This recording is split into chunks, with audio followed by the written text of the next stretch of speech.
Assalamualaikum dan selamat sejahtera.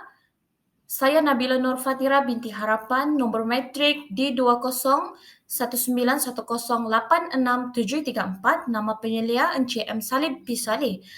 Tajuk pembentangan tesis saya hari ini iaitu mendokumentasikan adat istiadat perkahwinan masyarakat Iranun di Kota Belud, Sabah. Pengenalan. Iranun merupakan salah satu kaum yang dikategorikan sebagai penduduk Bumi Putra Sabah. Suku kaum ini merupakan kaum minoriti di Sabah yang kini memerlukan publicity yang meluas agar diketahui masyarakat lain. Kajian ini dilakukan untuk memaparkan keunikan dan kelainan adat yang melibatkan adat istiadat dalam perkahwinan yang dimiliki oleh masyarakat ini. Kajian ini turut menjadi wadah buat tatapan masyarakat Iranun. Hasil kajian ini juga akan memberi pengetahuan kepada generasi muda meneruskan budaya dan warisan. Bagi permasalahan kajian pula, kajian ini dilaksanakan atas faktor dan pemahaman agama Islam terhadap adat istiadat perkahwinan masyarakat Iranun. Pengkaji juga fokus kepada analisis adat perkahwinan Iranun. Terdapat dua bentuk perkahwinan iaitu berasaskan syariat Islam dan adat istiadat masyarakat Iranun. Pengkaji juga menjalankan kajian ini sebagai dorongan meningkatkan penyelidik dari kalangan masyarakat sendiri. Seterusnya, kekurangan penyelidik dalam masyarakat ini akan membantutkan usaha memperkenalkan adat warisan masyarakat Iran kepada masyarakat luar. Seterusnya, objektif kajian terdapat 3 objektif. Pertama, mendokumentasikan tentang adat istiadat perkahwinan suku kaum Iranun. Kedua, mengenal pasti beberapa cadangan bagaimana unsur-unsur adat istiadat khususnya dalam istiadat perkahwinan mampu disejajarkan dengan nilai Islam dan seterusnya menjadi panduan kepada masyarakat. Ketiga, menganalisis sejauh mana pengaruh adat istiadat perkahwinan masyarakat Iranun yang bercanggah dengan agama Islam. Seterusnya, persoalan kajian terdapat 3 persoalan. Pertama, bagaimanakah adat perkahwinan suku kaum Iranun di Kota Belud? Kedua, apakah adat perkahwinan suku kaum Iranun masih kekal sehingga kini dalam perkahwinan? Ketiga, apakah adat istiadat masyarakat Iranun yang masih bercanggah dengan agama Islam? Seterusnya, metodologi kajian. Yang pertama, reka bentuk kajian. Yang kedua, proses pengumpulan data. Yang ketiga, temubuan. Yang keempat, penganalisis data secara kualitatif. Yang kelima, mencatat dan merakam. Yang keenam, kaedah perpustakaan.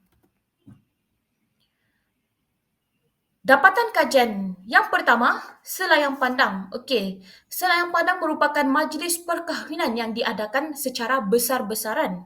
Yang kedua, pemilihan bulan yang baik iaitu bulan Rabiul Akhir, Syaban, Zulhijjah, Zulkaidah untuk mengadakan majlis perkahwinan. Yang ketiga, penghantaran betang. Betang bermaksud duit hantaran bagi suku kaum masyarakat Iranun. Contohnya kerbau, wang dan beras. Seterusnya, pihak lelaki sediakan uluan damak iaitu yang bermaksud hantaran dan uluan damak ini juga perlu seseorang sebagai ketua rombongan untuk mengiringi pihak pengantin lelaki. Seterusnya, tembakan udara akan dilepaskan. Tujuan tembakan ini dilepaskan menandakan ketibaan pengantin lelaki ke rumah pengantin perempuan. Seterusnya, wajib adakan singkap sah tabir. Singkap sah tabir bermaksud langsir dan dalam adat ini pihak lelaki perlu membayar RM20 kepada penjaga tabir. Singkap sah tabir. Seterusnya, pengantin lelaki juga akan menyentuh dahi pengantin perempuan dengan ibu jari sebanyak 3 kali. Seterusnya, adat merisik. Pihak lelaki akan menghantar wakil untuk menyampaikan hasrat, di mana ada wakil daripada pihak lelaki yang akan menjadi ketua dan mereka akan menggunakan bahasa puitis, berpantun dan ayat yang berbunga-bunga. Seterusnya, adat bertunang. Kalau dalam masyarakat Iranun yang bermaksud pagitsa idza.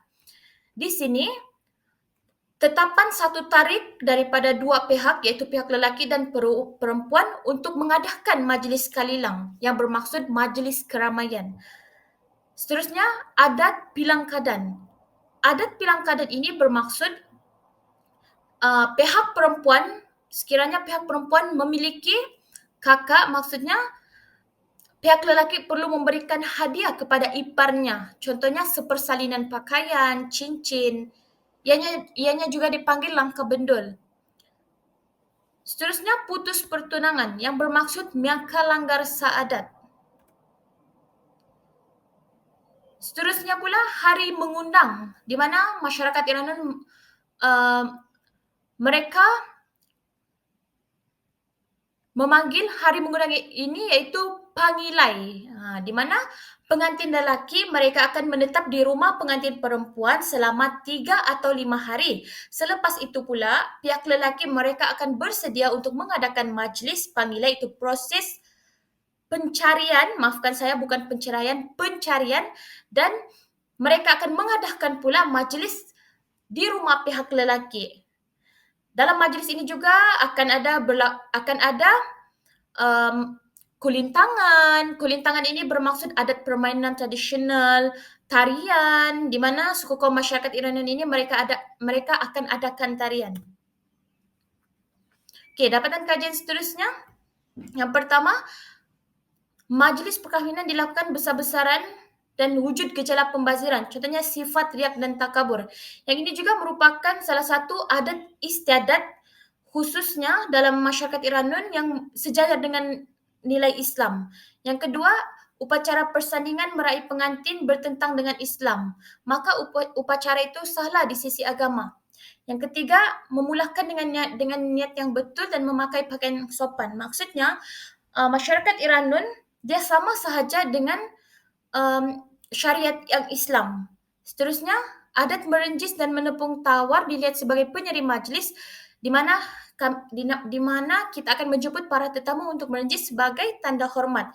Yang kelima pula, tujuan mengusir jin dan supaya berkat adalah syirik dalam pandangan Islam. Dalam pandangan Islam pula, hanya Allah yang layak untuk meminta pertolongan.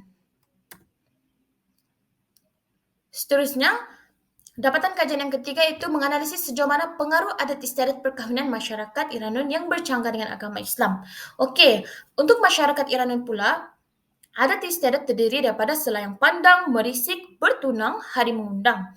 Untuk pengetahuan semua, adat istiadat masyarakat Iranun bercanggah dengan agama Islam kerana dalam adat istiadat masyarakat Iranun mereka juga menggunakan adat merisik dan sama seperti agama Islam. Okay, untuk pengetahuan semua, merisik juga merupakan sebahagian daripada proses khitbah di mana dalam masyarakat Iranun sama juga dalam masyarakat Islam mereka menggunakan adat merisik ini sebagai menyiasat gadis sama ada gadis itu sudah berpunya ataupun tidak berpunya. Jadi proses seterusnya iaitu pemberian cincin sebagai tanda ikatan pertunangan. Makanya di sini dari sudut Islam tidak wajar, tapi bagi masyarakat Iranun sekiranya berlaku putus pertunangan maka perkahwinan juga dibatalkan dan hantaran akan hangus. Dan seterusnya juga pihak lelaki sediakan betang atau wang hantaran kepada pihak perempuan. Dalam syariat Islam pula pemberian hantaran hukumnya harus. Maka di sini dalam masyarakat Iranun wajib mengikut adat dan dalam masyarakat Islam pula mas kahwin atau lebih dikenali mahar.